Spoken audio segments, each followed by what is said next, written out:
is Old School Queenies, Couples Podcast, and my Sunday worship episode. Sunday worship. I am woke, and I am featuring some dynamic pastors that can wake us up. Yeah. Yes, I am woke, trying to share and some good common sense preaching, and wake us all up. So, I want you to take a listen. Yeah, I want you to hit subscribe if you like some of my featured pastors. Hit subscribe as well. But let's wake us all up. Let's wake up. Let's have some common sense thinking, some real critical thinking about the history of the Bible, and the history of all this religion. I am woke, and I want you to be woke. I want my grandkids, I want my kids to know the real deal, to really know that there are stories. These are stories. These Bible books are just fictional stories of some fictional characters in the Bible book. They're stories that you tell your kids. You sit around, you read a book, the story and the kids' imagination. Well, there's stories in the Bible too about Mark, Luke, James. All these are stories that we're reading in this Bible. So I want us to be woke and be clear about what we're reading. Yeah, be very clear that these are stories made up in this Bible that can be, that gives out some good message about life. That's what these stories tells you, how to navigate life and how to, work your way up and work your way away from the good and the evil. Yeah, it tells good stories. These are some good Bible stories, good teaching. All right, so let's take a listen to some of my featured pastors and hit that subscribe button. Alrighty, thank you for tuning in to my Sunday worship episode. In my humble opinion, root cause number one is the mind. When the white people, the colonizers, came to Africa, they did not call themselves white, and we were not black. They found amazing tribes with well-established religious and educational systems. And they wondered how on earth they were going to conquer such a people. So they decided to destroy us where it mattered the most, which is the mind. They introduced religion and informed us of a place called hell. And they said in hell there is a big, ugly black devil, an evildoer who we must all shy away from. And they said, oh, by the way, while we may have gone to school and taught you about the different colors, which included a white sheet of paper and how black looks like, you too are black like the devil. And also there's a place called heaven. There are beings called angels in heaven. They are the do-gooders that we must work our entire lives to be like them. Desirable. And oh, by the way, they also happen to be white. Oh, like us. We may not look like this white piece of paper, but never mind. We are white, like the angels. Jesus Christ, that we all know from the good book, was a brown man. He had hair like wool, crimson skin. We know that to be true because when in the Bible, when Mary and Joseph were being told to run away from King Herod, they were sent to Egypt. Why Egypt? Because in Egypt he would blend like others who looked like him. So we went to church, got on our knees, began to run away from what we were told looked like us, the devil who was black, and worship the angels who are white like them. Jesus Christ, over the years, the photographs of Jesus Christ have changed to where now Jesus Christ looks exactly like them.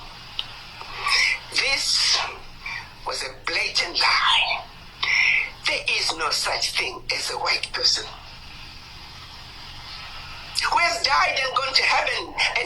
white angels, who has died and gone to heaven and seen a black devil. Such a blatant lie that began the process of black self-hate, blatant lie that began the process of black mistrust of each other, blatant lie that began the process of us black people not believing in our abilities and looking to the West for better things. Line number one, to this day, our religious leaders have a responsibility to undo these lies. Being a devil or an angel has nothing to do with color. The police officer who nailed on George Floyd right there in Minneapolis was the personification of a devil. Color has nothing to do with it. If you understand line number one, you'll understand why we have been lied to. We, the mothers of humanity, are made to believe that what we do is undesirable and what the West does is better and more desirable. Issue number two, after they had destroyed our minds, they went on to physically destroy our beloved continent. They met in Berlin, Germany, and they chopped up our continent into tiny little economies that we are today, all by design. They met in Berlin from November of 1884 to February of 1885, precisely to strategize on how to see to it that Africa and her children are forever defeated and dominated. May I underscore that? They did not spend 4 cold months in Berlin for nothing. They had defeated us in the mind where it mattered. It was now the division of the physical Africa, who in their mind creates a sovereign nation such as Togo, Benin, Congo Brazzaville, 1.4 million people, 4 million in the Congo Brazzaville, 1.2 in Eswatini. Even if you were to take the larger African countries, 10 million here, 15 million here, or we give you sovereignty, just like the big boys who were your former colonizers. At that time, we were still under colonization. We're broken up into tiny little countries, assigned to different leaders, countries, colonizers who spoke different languages. I often say, picture yourself driving from Zambia, you're speaking English. Before you know it, you are in DRC, you're speaking French. Keep going a little east, you're now in Equatorial Guinea, you're speaking Spanish. Continue a little north, you're in southern Cameroon, you're speaking English. Keep going north, still in Cameroon, now you're speaking French again. And before you know it, you're in Nigeria, you're speaking English. And you keep going. The leaders of those little countries that you see in West Africa, they are all sovereign nations. It was all by design to take a people who were once one, humongous, proud, strong tribes, destroy them, give them a different language. 2 generations later, they won't even realize they're related. Second level of destruction of the black person. By the time the children of Africa were taken out of Africa as slaves, they were already destroyed. They already believed anything black is undesirable and everything Western was better and more desirable. So it is for those who like to think Berlin Conference is a piece of history. Think again. How does the small African nations, how do they go to the world stage to trade with the big boys? Take one of the little countries with 1.5 million people. They have to go and negotiate with China and its 1.4 billion people. And we sit around as the world and say, but what's your problem? You can't negotiate with China. Africa is defeated before the game even begins. Until the boundaries disappear, until Africa can have a single currency, until Africa can have a single military, until Africa can have its own monetary policy, until Africa can get rid of the foreign militaries within the African continent, Berlin Conference remains alive and well. Thank you. In my humble opinion, Thank you for this word. Thank you for the word. Thank you for the history. Thank you for trying to wake us up. So is that satanic? Do you know all of the Klansmen are Christians? Yeah, they use the Bible in slavery. So is that satanic? No, that's just manipulation. It's the same thing. Of course. It's not. That's my point. So this is what I'm telling you. If you believe in what you just said, then you're telling me Christians are satanic worshipers. No, they're under the guise of Christian. Which would have to be satanic, because all of these people who are doing evil things were still going to church on Sunday, and they were praying to Jesus Christ. So that would make the Christians satanic. It could be, because I would make those particular Christians satanic. Yeah, for sure. But that doesn't mean Morning Star. This is how crazy it is. There's certain shows that can't get greenlit, but they greenlit a show called Lucifer.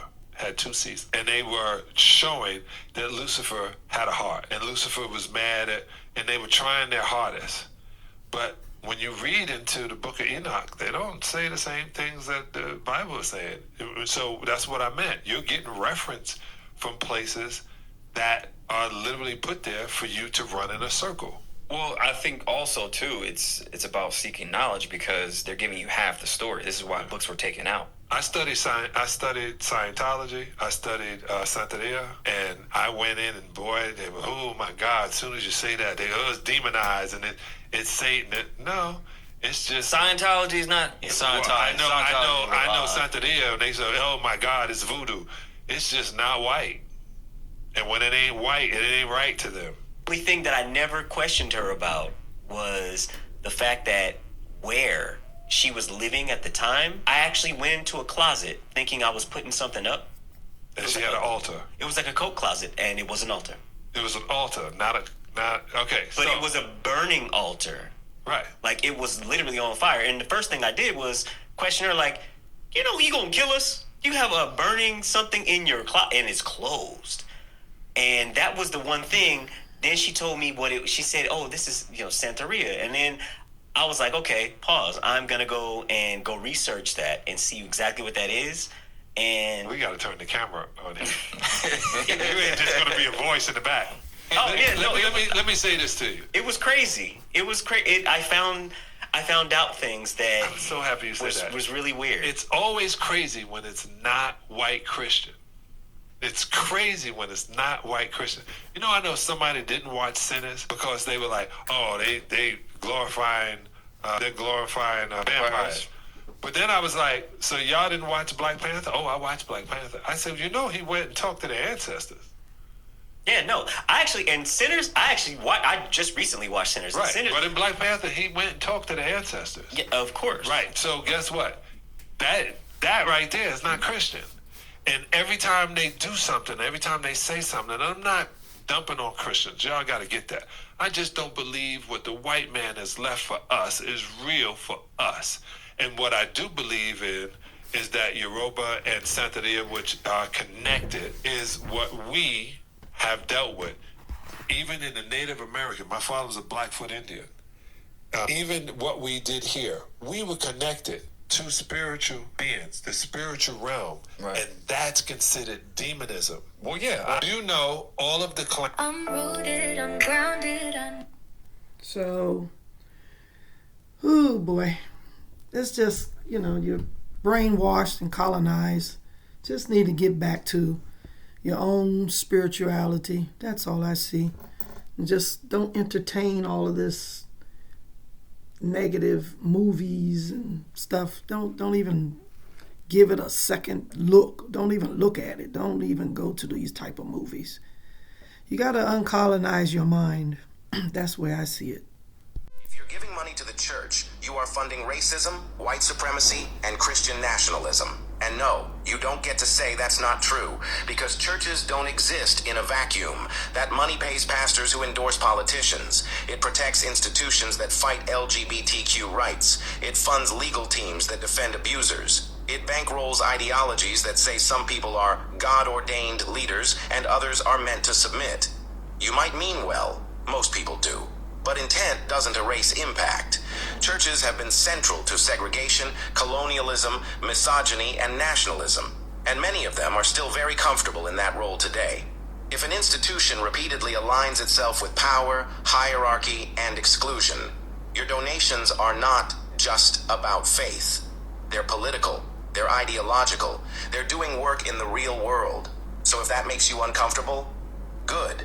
It should, because morality doesn't stop at the offering plate. If you're Before you try and take the credibility of the Bible away, what do you believe about the Bible? Because you know what, I don't want us to talk about the Bible. I want us to talk about the Bible with respect. Okay, remember we started off from the beginning answering the belief question. Exactly. We said we don't believe. Yeah. We deal with knowing, factual, and evidence. So when you keep trying to say, do you believe it? We already told you that we don't deal with the belief of it. We deal with the facts of it. Okay, you believe in the facts in the Bible then? Well, okay, first and foremost, how many books make up the Bible? 66. 66. Who told you that? I've looked at the Bible myself and But what if I told you that was canonized? You know what canonized means? Does that word come from Canaan? No. Canonized means when the Nicene Council came together, they had a whole bunch of books and they took what they preferred and compiled it together. That's called canonization. So there are many books you don't know about because they didn't put them in that book for you to know about. And when you put the pieces, it's like trying to build a puzzle. You got all the pieces, someone has hidden a few pieces, so you can't finish the picture. So that's why we go into the books they left out. We go into the beginning before the Bible came to be. And we even break down what you have in the original languages so that it's crystal clear that you can see that you're being bamboozled by these extraterrestrial beings like Enki and Enlil, who one will tell you do something, it's okay to do it. The other one will come along in another chapter and go, no, you can't do that. You see what I'm saying? So one will say, if you eat the fruit of that tree, you're going to die. One will come along and say, no, you're not going to die if you eat it. So then they eat it and they don't die. But the person that was telling you you're going to die is God. So God was lying. And then you will say God is good and he doesn't lie. That's why I said if God can be everywhere at the same time, he has to also be in hell. But no, hell is only reserved for bad people. You see what I mean? Like, it's so much confusion. They will tell you that Adam and Eve were the first people. But we're like, but there's other people before them because they were there. He will tell you that they took the rib of a man to create a woman. We're like, but that doesn't make sense. It's back to front because every person comes from a woman. So as you start going through the entire book, you start to see the lies. And unfortunately, someone has made this thing where if it's something good, they say, oh, God did it. If it's something bad, he blames it on the devil. So we say, who created the devil? Why would you create a devil? They'll say, no, he wasn't a devil before. He was an angel. But he went bad. They're like, where was God when he was going bad? And why did God not stop him from going bad? He allowed him to go bad, to do devilish things, so he can look good when, if there's an accident, let's say there's two people, one crosses over from the accident and one doesn't. Everyone go, oh, thank God for the person that survived. But we're like, where was God and why did he not stop the other person from not surviving? It's because it sounds nice. It's a nice little concept where everything bad can be blamed on sin and the devil, and everything good can be blamed on God. But you say, who's more powerful out of God and the devil? Who is? Okay, well, God, of course. Obviously not, because if he was, he would get rid of the devil and get rid of everything and stop sinning on the planet. Before you try and take the credibility of the Bible away, what do you believe about the Bible? Because you know what, I don't want us to talk about the Bible. I want us to talk about the Bible with respect. Okay, remember we started off from the beginning answering the belief question. We said we don't believe. We deal with knowing, factual, and evidence. So when you keep trying to say, do you believe it? We already told you that we don't deal with the belief of it. We deal with the facts of it. Okay, you believe I think the black community is being held back by Christianity. That's my main motivation for doing this. I think that Christianity is holding the black community back. Not just the black community, us as a country. Because like I said, it's tied politically. We're not going to talk about the plight to create a permanent underclass, a permanent working class. Why they have to incorporate that into the religion, why we're not able to separate religion and politics because they're two sides of the same coin. Religion is always tied to politics because the religious people will politicize their beliefs. They go together. Then you use your beliefs to run the political parties. Why do y'all think it applies to everything with Christianity? Then see it applying to Christianity in real time with Donald Trump and these Christian nationalists. You know why they care about banning abortion and making sure that God wants you to keep populating the earth. God told Adam and Eve so many things. Why do we think that he meant every woman should have as many kids as possible? Like, it's the reaching for me. It's the reaching for me. Arm about to fall off, you reaching so hard. That's the main problem that I got with all major religions. They are oppressive to women. That's why I cannot get jiggy with organized religion, because I have not found one yet that is not oppressive to women. Why do the women got to cover up and the men is free? Why am I responsible for his lust? Because he came up with these rules.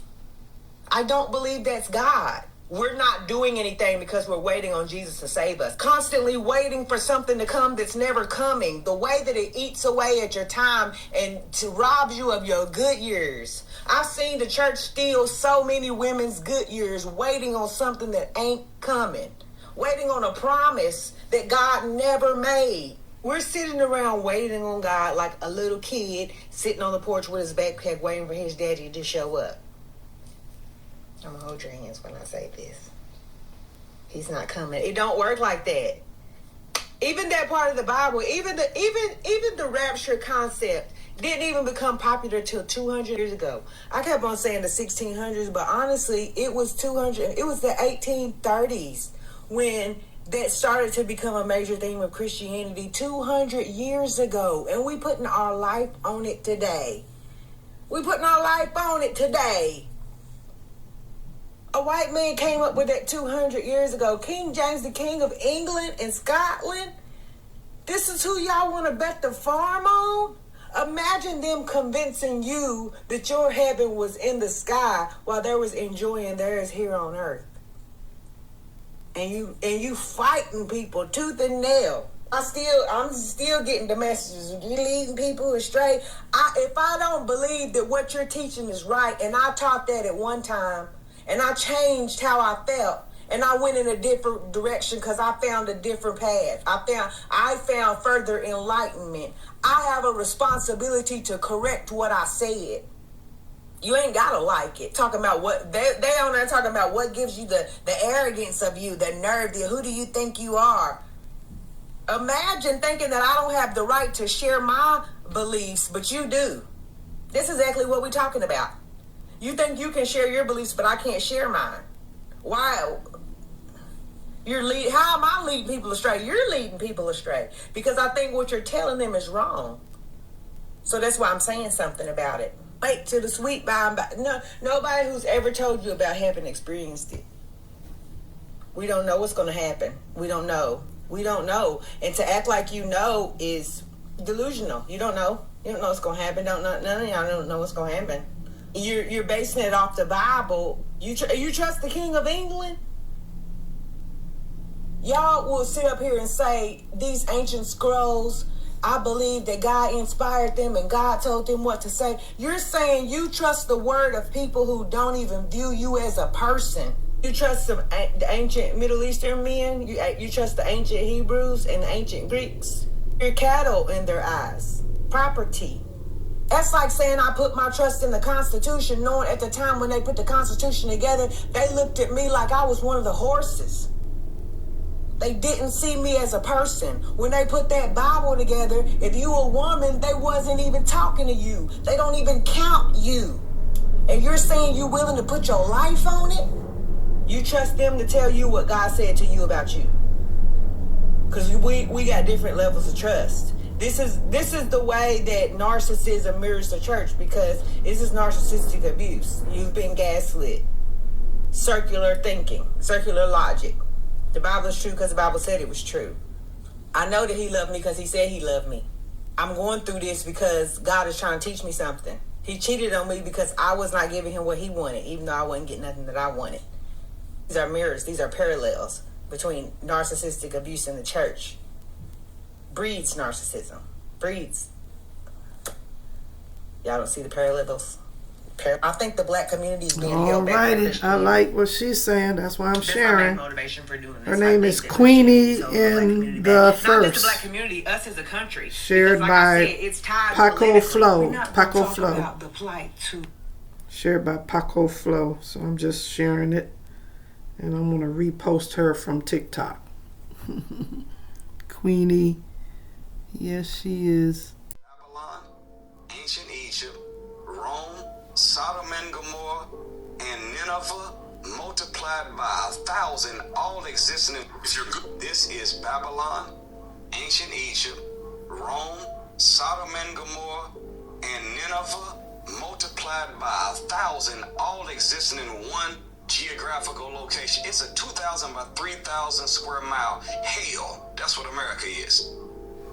America is Satan's headquarters.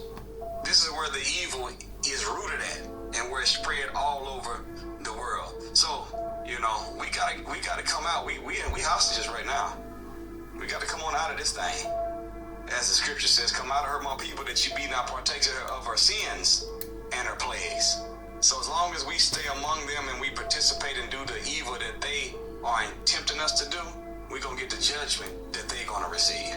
That's why the minister is who he is. He's God's man raised to try to warn us and say, look, come on out of her, my people. We so messed up though, that as Pharaoh yesterday with Moses went to Pharaoh and said, Pharaoh, let my people go. We're so messed up that the minister has to come to black people and say, look, my people, let Pharaoh go. He don't even have us no more. We got him. We got a bad Stockholm syndrome or battered woman syndrome.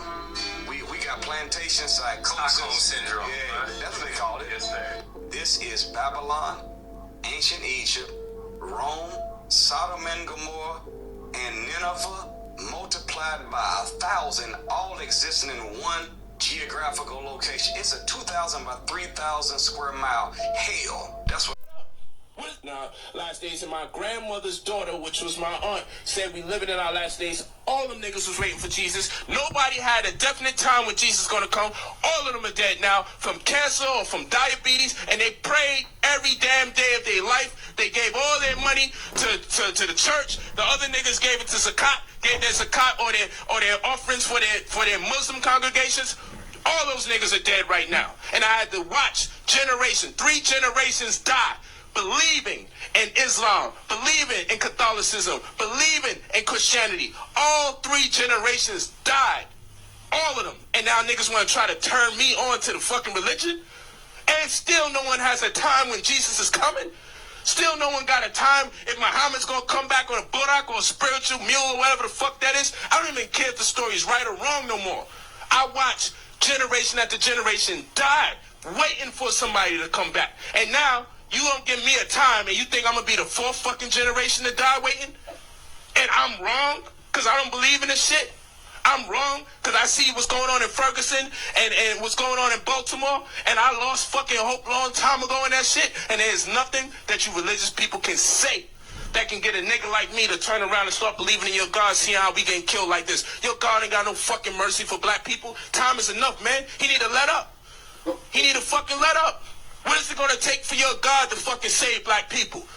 While we sitting here waiting for someone to save us, we could have saved ourselves. But y'all tricking the shit out of us, making us think there's hope for a fucking creator to do something for us. Ain't no fucking God gonna save us. If one even exists, it's through a spirit that's within us that's gonna make a change. Thank you. That shit is crazy, man. Fucking waiting year after year after year, generation after generation after generation, great grandparent, grandparent, and fucking aunt, and now I'm down the line, and you think I can't see? If a train is coming down that motherfucking track 100 miles per hour, and I stand on that track, you think I don't know my fate is inevitable? You think I don't know I'm going to die unless I get off that motherfucking track? The track is waiting for Jesus. Come on. Every nigga that jump on that track waiting for Jesus get killed. Tell it. Cause the train run them the fuck over. And you want me to now be the fourth generation to stand on the track and wait for the train to come and pretend like I don't know where this story is going to end up. No, we got to start trying to do something different now. We got to do something different. Show me a generation believing in your Allah that's delivering our people today. Come on. Ain't no trying to hit niggas on. Let them know, yo, God full of shit. I'm telling you, it ain't gonna work out. You 15 minutes in now. God flood the fucking planet when he don't like you. Yo, God flood the planet when he mad. He gonna come with fire and brimstone next time. He gonna kill 2/3. Nigga, you the one that made us in your image and after your likeness, and now you mad because I'm an asshole? If I'm an asshole, you an asshole because I'm in your image and after your likeness. How the fuck you could condemn me? But you make all these excuses for God. But do God need your excuses? Come on, man. Y'all made this shit up, and y'all should be ashamed teaching black people this bullshit. Tell black people something in them can thrive, and we can come out this situation. Stop making them wait for this fucking Allah and all this other weird shit. That shit is fucking fake. That Allah let us be in servitude in Africa for over 1,000 fucking years. Niggas believing in Allah. If a nigga called on my name and used my name to enslave my people, that shit be dead from day one. A nigga can't rob my fucking mother and then turn around and call on me like I'm his man and call me on the phone knowing that I know that this nigga robbed my mom. He can't call me and be my friend after he robbed my mom. That nigga is done. I tell him, yeah, you could come to the crib, but I'm gonna set his ass the fuck up. How the fuck our God can allow niggas to call on his name and successfully enslave us for hundreds of years? Come on. How? Tell it. No, answer that question. Answer that Brainwash. question. How could your God allow other people to call on his name and be successful for hundreds of years oppressing our people? How could he allow some shit like that? Don't you think he gonna have us looking and saying, man, who the fuck would allow these niggas to call on our fucking father? And he don't do nothing, and we still waiting today. We came out of that Arab slavery. We came out the Arab slavery, went into the Caucasian slavery, came out the Caucasian slavery. We in the Baltimore and Ferguson shit going on, and still your God ain't got no goddamn answers, and you still trying to proselytize and go around like Jehovah's Witness and still teach us about this Quran while we getting our ass fucking beat. You worse than the fucking white Mormons that be coming in the community. You worse than the Jehovah's Witness knocking the goddamn door. Y'all are doing what the white man does with Red Cross, coming down after he bombs niggas and giving them sandwiches and Jesus. You niggas should be ashamed of yourselves trying to get us on this Allah shit during these trying fucking times for black people, man. Come on. That shit is fucking bogus, nigga. Answer how the fuck is Allah letting niggas use his name in fucking vain while we are dying every fucking day? Explain this shit. Hundreds of years we getting killed. Where's your Allah at? Show me how Allah saved our people. It enslave you, whip you inside out, castrate you, manipulate you, do genetic experiments on you, give you diseases, give you syphilis, incapacitate you, study the colors you like, watch how you relate to your own children, but he ain't never think that you was going to be able to use this Bible or this Quran to yourself. He never even thought that far. He slipped up, and somehow y'all going to use this book to free yourselves. The same book he used to enslave you, because the best thing that ever happened to you, nigga, is that you was enslaved, so you got the books, right? Just think about what you're telling people, man. If those books are so glorious, you're saying that slavery is the shit. If the Bible, Quran, and Torah is so great, you're saying that the best thing that's ever happened to us was slavery, because that's when you got introduced to your God. Just think about it. So I be laughing, man, because I'm hurting inside, but I just try not to take this shit too much to the head, man. I really feel like this. I really be broken into fucking pieces that our people are still dealing with this shit. It is disheartening. It is sad. It's sad. It is even disgusting sometimes. And it is also annoying, because I know we're not talking about anything within the confines of a religious context. Everything would be smooth, the momentum of conversation would be uncompromised, and our people would begin to move forward. And that's why I said the most destructive thing that's ever taken place in the black community is this religion. has been the religions that's always introduced to us. Indeed. And if you ask people the $1,000,000 question, come on, Russell. What were you doing before you were enslaved? Come on, Russell. What was you studying? Last days yes, of my indeed. grandmother's daughter, which was my yes, aunt. Indeed. I agree. 100%. And then they always talking about hope. Oh, you run around but this hope. Hope. Keep hope alive. Hope for what? Hope. My God, my God, my God. God is in you, in your spirit. Go back, wake yourself up. Like I say, I'm woke. I got this off of TikTok. And Russell, yeah, he's on here. And he is just hot. And I agree with everything he just said. This is Sunday worship. And this Christianity that we talk about is serious business. There is a sermon that I want you to go and listen to this evening or tomorrow morning. It was a sermon that was delivered by Billy Graham in Chicago, the United States in 1971. Who is Jesus? He's one of the most powerful sermons that I've ever heard preached by man. Who is Jesus? Some say he was the Son of God, Billy Graham says.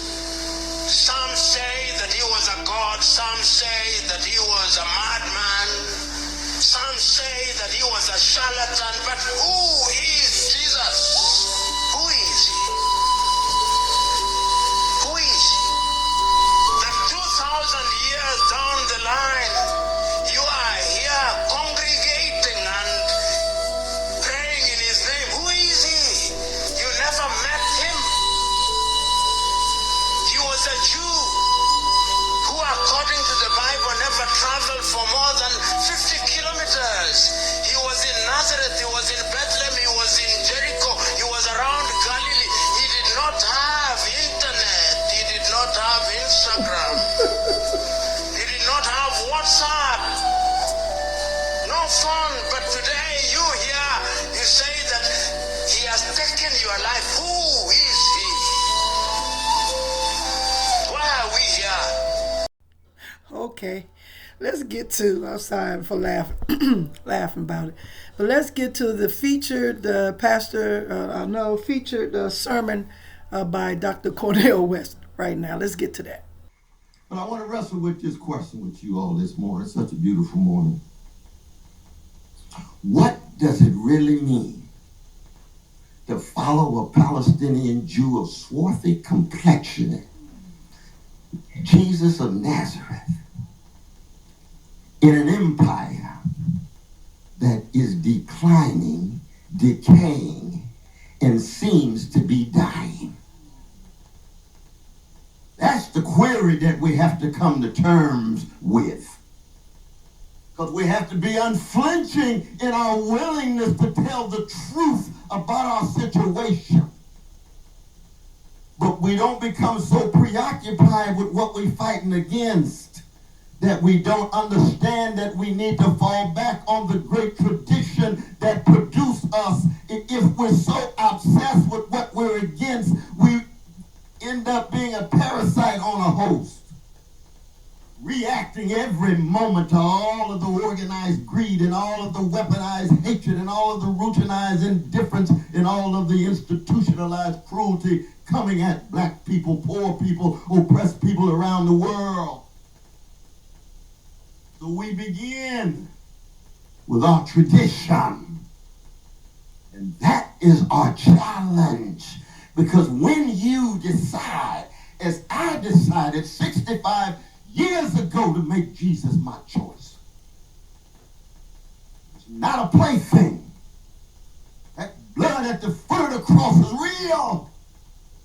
And it has helped sustain a hated people, a haunted people, a terrorized people, a traumatized people, to straighten our backs up and lift our voices and not just be echoes and come together and mobilize, even when it looked as if we didn't have the chance of a snowball in hell. We love anyway. We serve anyway. We sacrifice anyway. We told the truth anyway. That's integrity. It's not just popularity. That's decency. That's not just complicity. And most importantly in our time, it's courage, not just cowardliness.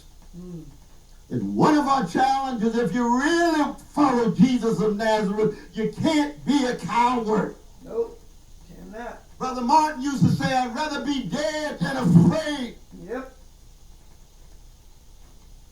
Mary Ann Pleasant, the black woman in California, the founder of human rights in the struggle of the state of California, gave John Brown $600,000 in 1855. How does a black sister have that kind of cash flow? She married a robber baron, he dropped dead, and she got the money. And she used every penny for the struggle of black people. She founded all of these clinics for alcoholics, founded clinics for addicts, founded clinics for children, founded clinics for widows. She's in the same tradition, even though she got a lot of money. Why? Because she wasn't a coward. She used to say, I'd rather be a corpse than a coward. One of the challenges we have these days, especially for our precious young folk who gonna graduate May the 7th, some of them. Some of them are alphas. Oh, Lord. You got Martin King, Donny Hathaway, Thurgood Marshall. And I know the Kappas and the Omegas on the move, too. I ain't got to the beloved AKAs yet. Oh, Lord. Delta 2. But all the fraternities and sororities in the world ain't produced a Curtis Mayfield.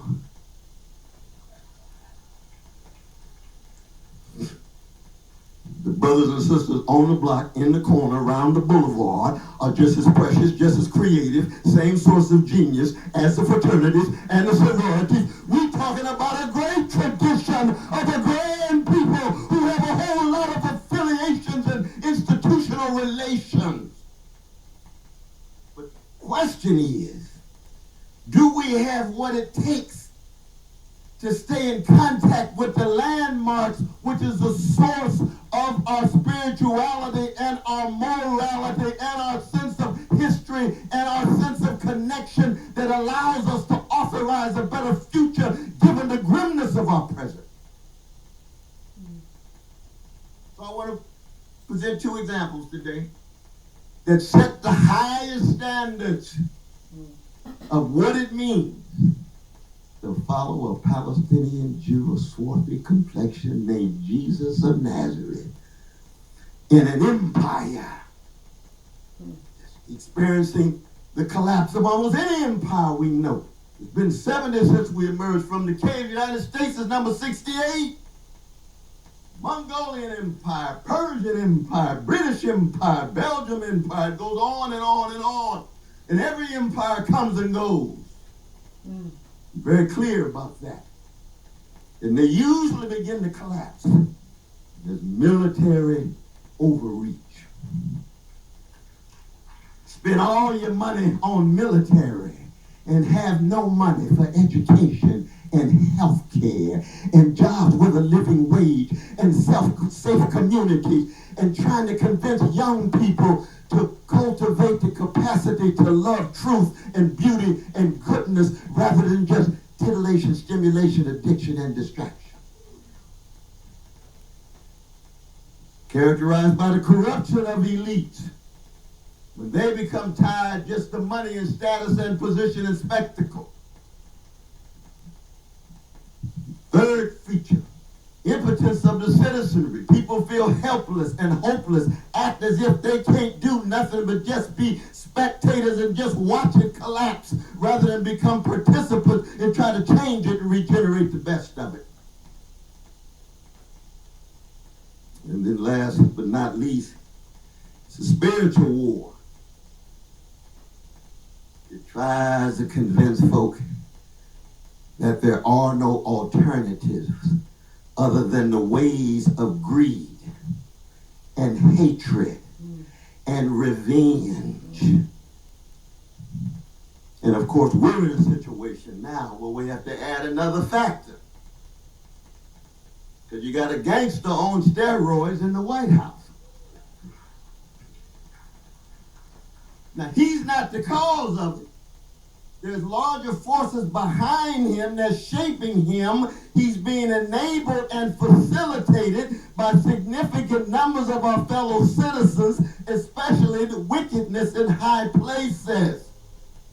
But not only that, but of our fellow citizens who themselves would accommodate to the greed, accommodate to the hatred, accommodate to the indifference, accommodate to the cruelty, and then try to convince all of us that empathy is the enemy. Solidarity with poor people is the enemy. Loving folk is the enemy.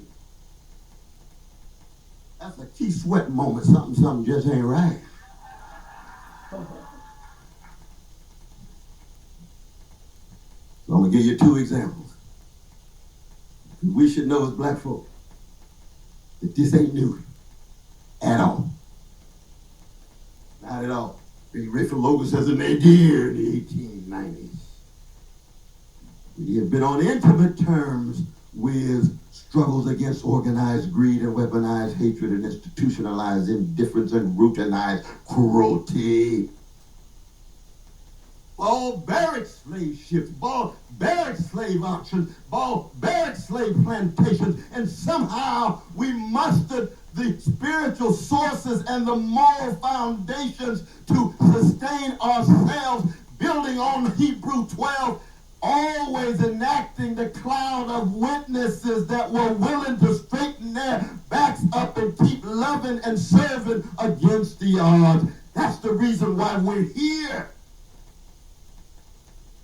When I first met the inimitable Benjamin Elijah Mays, got down on my knees, 23 years old. He said, "Get up, brother." I said, "No. I know greatness when I see it." It's not Genghis Khan. It's not Alexander the Great. It's not Napoleon. It's not gangsters who think they can dominate the world and society and treat poor people as if they don't matter. No. Somewhere I read, he or she is the greatest among you, will be your servant, will keep track of the least of these, will make sure that you acknowledge the dignity and the sanctity of the prison, those in hoods, those in barriers, those on reservations, those locked into working class situations where it looks as if they cannot find a way out. Benjamin Elijah Mays told me, I got up, he said, "My dear brother, I don't know who you are." He said, "But never forget that the very fact that black people are still here is a miracle."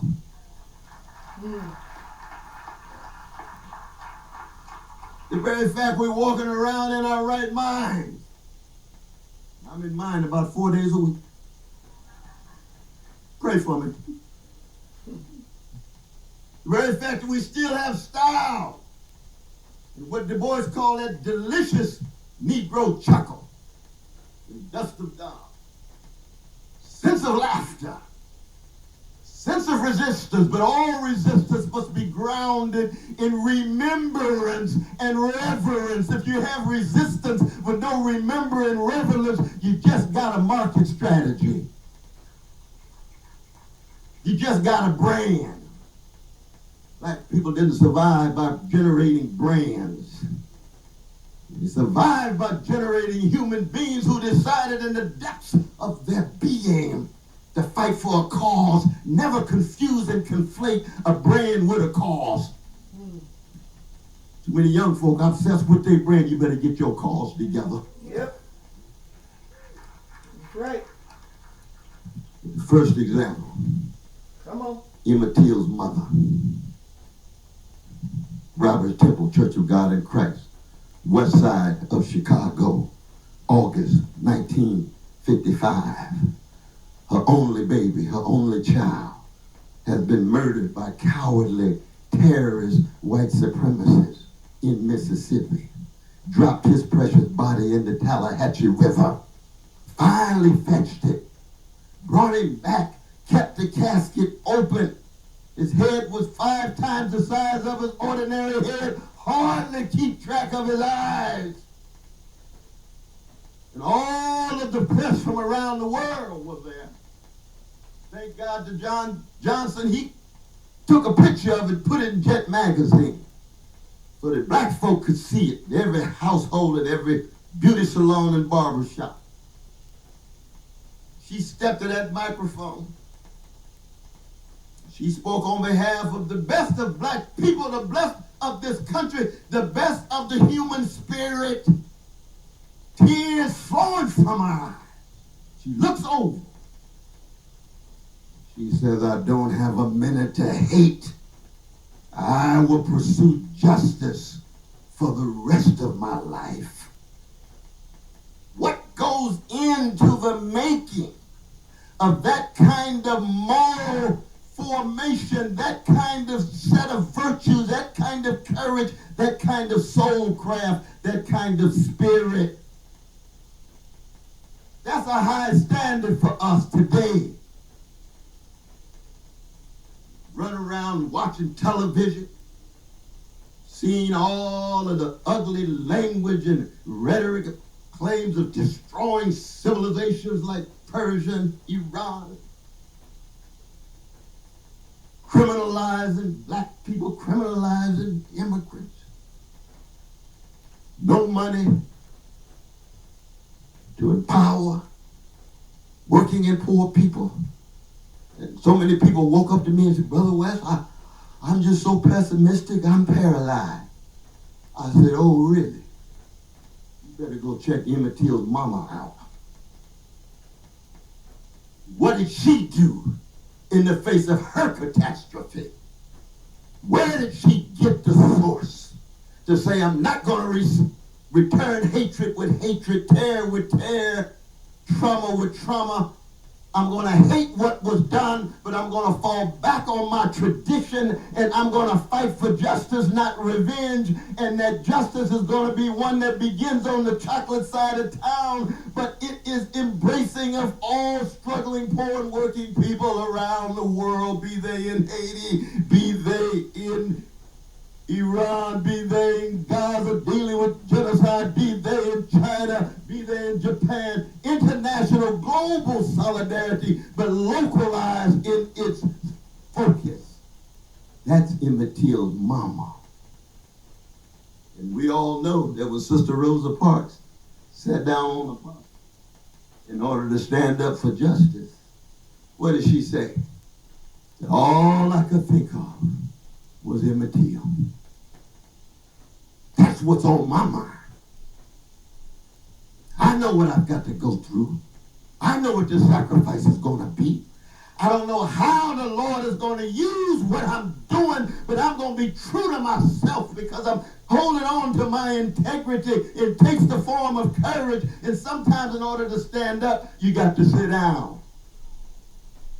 Then there's a second example. Brother Martin King himself. I want you to picture him in the paddy wagon for 4.5 hours in the dark with the German Shepherd, making a ride from ATL, A-Town, Atlanta to Reedsville Prison, trying to break his spirit, trying to push him into paralysis and impotence and helplessness and hopelessness. Daddy King told me, he said, Brother West, when I saw my boy, I broke down. And that's the only time he broke down other than when he saw Brother Martin in the body, in the coffin. You all remember that picture when Daddy King completely collapses when he sees his boy in the coffin in April of 1968. When I saw Martin Luther King Jr. walk out of that paddy wagon, and they took the German Shepherd, and Martin couldn't walk a straight line now. But when he looked up and saw his father and Brother Andy Young, all he could say was, this is the cross we must bear for the freedom of our people. He was a cross bearer. He wasn't no cheap flag waver. And when you bear the cross, you are taking in unarmed truth, and the condition of truth is to allow suffering to speak. You're trying to internalize unconditional love. And love is about what? Protecting, respecting, and correcting. Always a critical dimension to love. Somebody's loving you without critique, you better check yourself. Yes, the fleshification of love, the concretization of love in your body, in your sound, in your style. That's what black folk understood at the deepest level. And that's why the best of our preachers, it could be a Carolyn Knight, it could be a Gardner Taylor, it could be a Emmanuel Scott Sr. or Jr., it could be a Reverend Sampson, it could be a Jeremiah Wright. Our greatest preachers have always said, we understand what Henry Highland Garnett meant when he said we must never confuse our situation with that of the Israelites of Hebrew scripture. For black people, Pharaoh is on both sides of the bloody Red Seas. Don't get locked into somebody else's story. You use the story as an insight. That's why our enslaved African descendants chose Daniel rather than Moses as their favorite figure. Ain't nothing wrong with Moses. Great prophet that he was. Our African descendants on those plantations, they said, now Daniel speaks to me. Mm-hmm. Because we've always been a people where it looked as if there was no way out. And yet, somehow, we have been able to find a way out of no way. Here comes Jesus for many of us, who tells us over and over again, I didn't promise you that you would have a vision on your own to get out. I only asked you to love your way through this grimness, love your way through this dimness, love your way through this darkness. Keep loving these black people who've been taught to hate themselves when you've given up on their potential, you've given up on their possibility. Keep loving these young people. Yeah, look like they may be taking over sometimes. Look like they running wild. They ain't running as wild as the gangsters in the White House. Correct them. Keep track of them. Why? Because that's what they did to you. When I was young, I was really out of control. And I'm still out of control. Reason why I love gangsters, because I got so much gangster in me. I ain't nothing but a redeemed sinner with gangster proclivities. And I was a gangster before I met Jesus. And that's what's holding me together. That Holy Ghost. That example of Jesus that tells me it looks as if there's no way out, but I got a way of providing a way that nobody else can, because it empowers you to do things you didn't think you could do. Oh, but it looks like if we step out, we stepping out on nothing. That's right, you are stepping out on nothing, but the blood gives you something, so when you step out on nothing, you land on something. That's hope at its deepest level. Ain't got nothing to do with optimism. If I see optimistic black folk, I say, I know you're talking about your individual personalistic agenda. You're not talking about the masses of black people. I'm not impressed with your success. Success is not a category in the biblical text. You can be successful, wonderful. But if you're not using it for greatness, if you're not using it for service to others, if you're not using it to sacrifice, if you're not using it to create possibilities for somebody else, if you're not using it to lift as you climb, as the great Dorothy Irene Height, Delta Sister, used to say, then it's just sounding brass and tinkling cymbal. I'm not impressed with that. And we're living at a time. We got too many black faces in high places. We're just walking around, look at my success. Yep. Look at my success. Yep. I'm so rich. Yep. I'm so famous. Yep. I'm so visible. Yep. And I could hear my grandmama saying, you ain't nothing but a peacock. That's it. A puppet on a Peacocks string. strut because they can't fly. Puppet on a string. That's all. Come on. We come from a people of evil. Tell it. We fly high with style. We have a nobility that's top. Another way of putting it is, all of us have inside of our souls an eagle and a peacock struggling on the inside. Yep. Tell it. Yeah, we want to be somebody. Yep. We want to be famous. Come We on. want to be a celebrity. Tell it. Get off the crack pipe. Get off that pipe. Come on. If that's all you want, you're wasting your creativity, your energy, even your genius. If you're not in service of somebody else, Yep. you're slapping your grandmama in the grave. Shame on you. Shame on you. Shame on you. That's the only way we're going to be able to deal with this present moment of spiritual bankruptcy. Tell it. This present moment of moral decrepitude. This present moment of political corruption. Tell it. But neither one of those three will ever have the last word. Tell it. Not for people of eagles, not for love warriors, not for freedom fighters, not for wounded healers, not for joy sharers and joy spreaders. Tell it.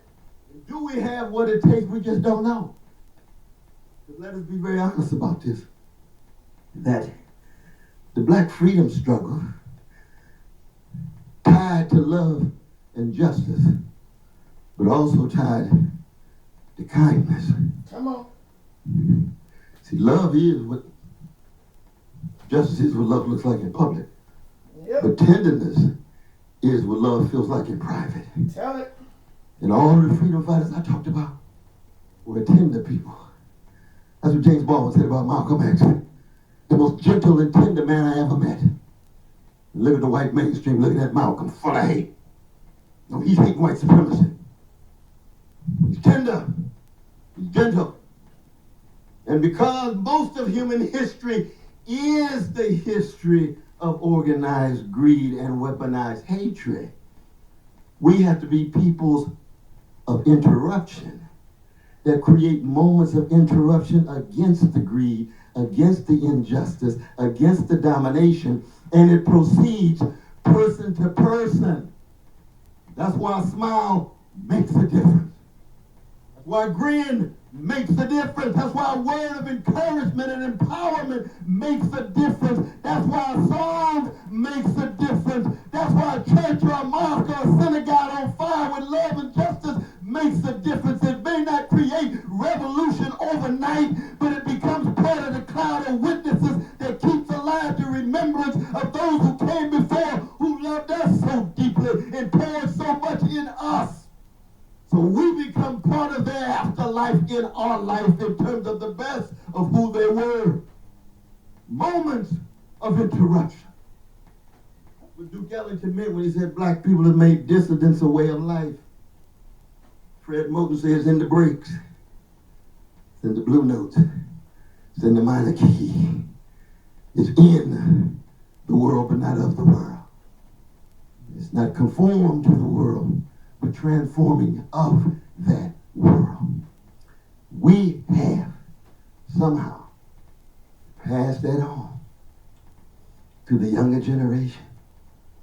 Because if we don't, then all of our talk about Jesus, all of our talk about love, all our talk about justice will be so abstract that it will not become integral to the ways in which they choose to live. And anytime the black freedom movement is weak, you can be assured that American democracy is weak. Were not for the 200,000 black brothers who joined the Union Army that was losing at the moment, the Confederacy would have won. And the Confederacy was dedicated to what? Enslaving black people in perpetuity forever. That's what the Confederacy was. It was a violent insurrection to overthrow a fragile American democracy predicated on genocide against indigenous peoples, enslavement of precious African peoples. And if it had won, the South would have been hegemonic across the board. Mm-hmm. And yet here we are. The Union Army won with Jim Crow and Jane Crow, neo-slavery, white supremacy won the peace. For another 100 years, we got to deal with neo-slavery. Pharaoh on both sides of the bloody Red Sea. And yet here come Ida B. Wells Barnett, here come Asa Randolph, here come Marcus Garvey, here we can go on and on fighting against the neo-slavery. And we ain't even got to E. Franklin Frazier, Abrams, Harris, here at Howard, Sterling Brown, my God. Fighting against it, trying to create possibilities so that a Stokely Carmichael from the Bronx would make his way in Toni Morrison's class, or Houston Baker, or Mary Baraka, then Leroy Jones would make his way into Sterling Brown, or Paula Gittins, right here at Howard, against the neo-slavery. And we break the back of neo-slavery. We break the back of American apartheid. We break the back of Jim and Jane Crow. Once again, the Black Freedom Movement regenerates American democracy. Why? By affirming who we are as human beings and making sure our love becomes part and parcel of what the future of the country looks like. And in this moment, where it's clear that gangsterization is setting in on every level, and niggerization is deepening on every level.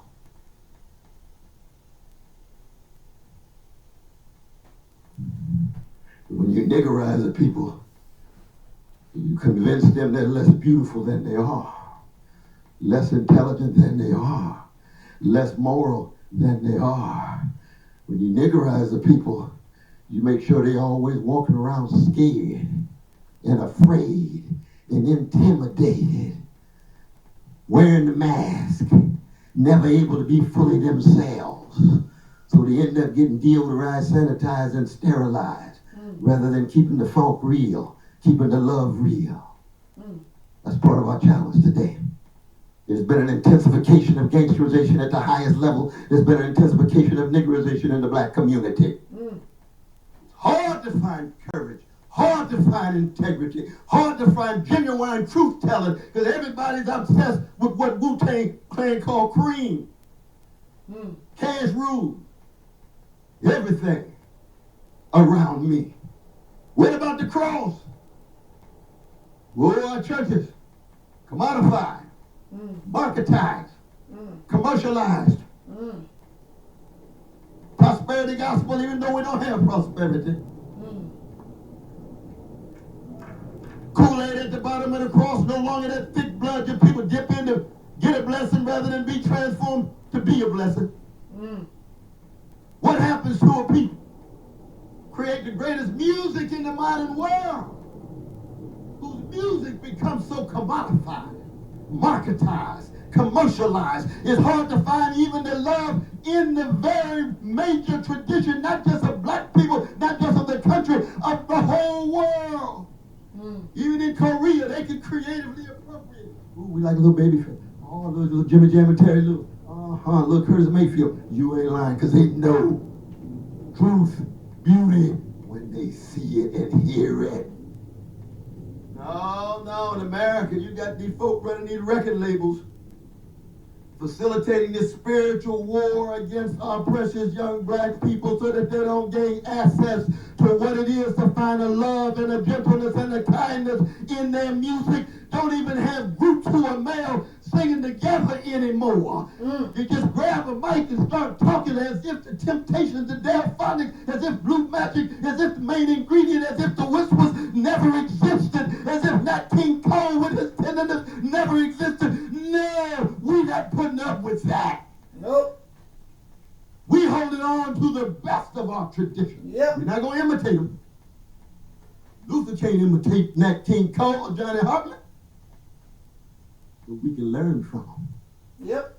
We learn from their calling and their vocation. Oh, yeah. Learn from them dealing deep in the dark corners of their own soul and transforming their suffering into a way of making a sound so that we can wrestle with the struggle inside of our own souls. Yep.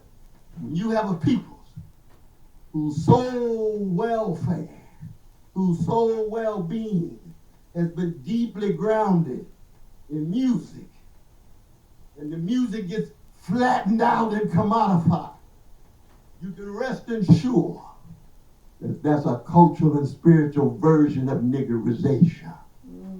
Niggerization. Once you niggerize the folks, you don't have to worry about them fighting back. Because they're already walking around kowtowing.